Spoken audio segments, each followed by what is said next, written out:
With the organization in general, I have spent almost close to 2 decades, a little short of that. I of course started my career in the West with Deloitte and worked there for several years before joining the family business. And I was very clear from the get-go that I wanted to do that because I think a family-run business structure and a structure that is in corporate world, particularly in the US, that's where I studied, is very, very different. So the whole idea was, can I learn the best things in the West and kind of come and implement them here in the East? And I did that. We are completing 21 years of Globsyn. And I think over the years, we've had several changes we've made on the placement side of things. We've, I think, become more integrated with the industry over time. And not just for placement, I think for things which are much beyond placements as well. We see, like for example, when you look at our curriculum, when we change our curriculum, the industry is heavily involved. We take a lot of feedback from them.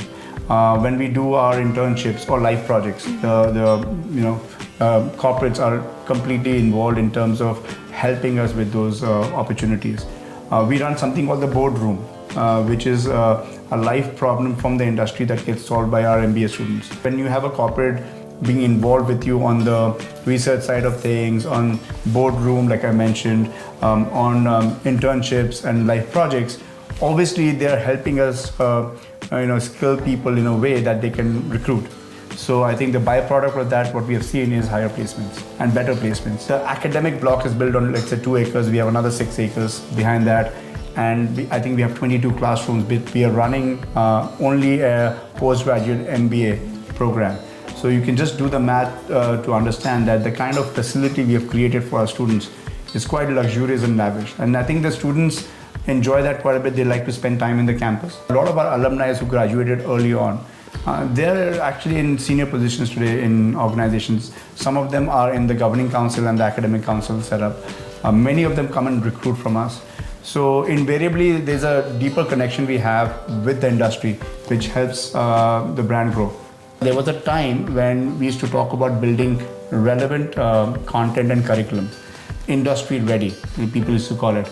That's almost off the window now, because there's no way for you to build industry ready curriculum when the industry is changing every 6 months, because the program is 15 months or 18 months to begin with. So by the time the student comes in, it's a different industry, and by the time they exit, it's a completely different industry. So if you have to prepare a student in such a scenario, the only way you can do that is if you can make them lifelong learners. We have a large base of alumni who are in touch with us. They participate with us in various capacities, starting from mentorship programs to coming and even teaching sometimes. I encourage that quite a bit.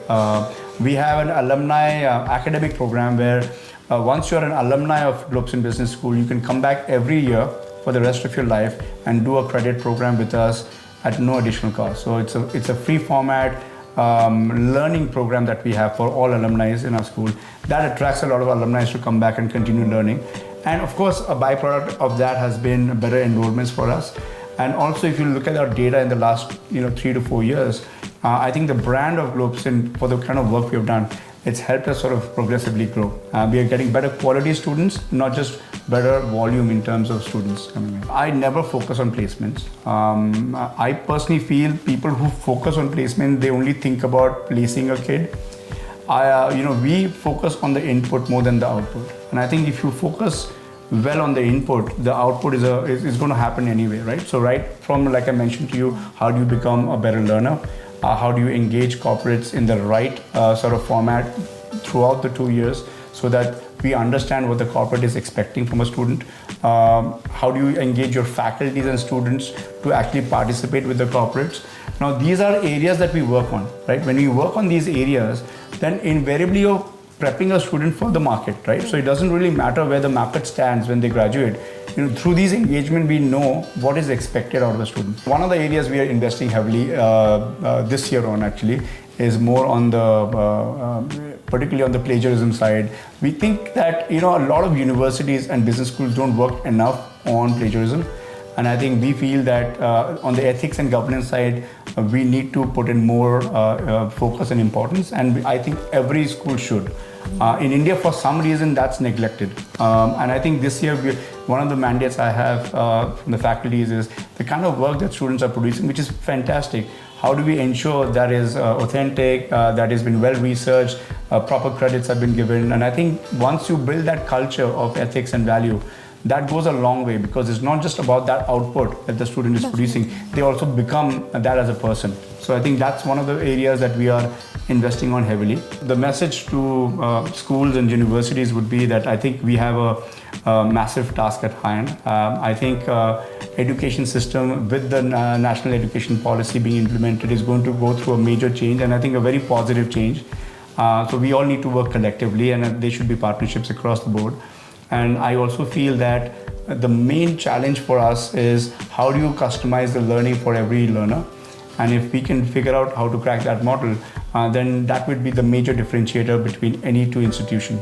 So I think the way to do that is to focus on more research and collaboration. And I would encourage universities and business schools to sort of partner with each other to try and solve that problem.